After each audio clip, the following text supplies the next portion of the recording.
In this video, I'm going to show you how to replace your front license plate bracket on your Chevy Cruze.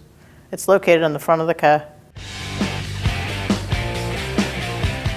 Using a 10mm socket, I'm going to remove these two bolts.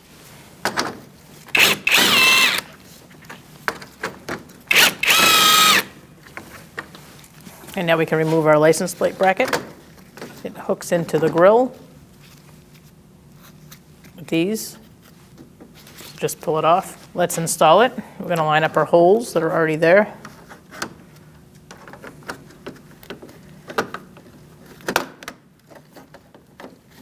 And hook it into the grill.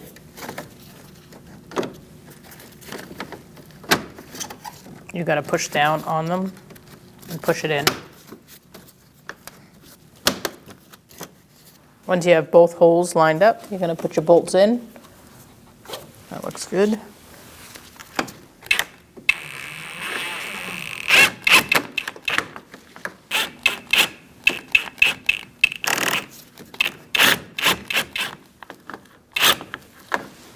Like that. When only the best will do, demand TRQ.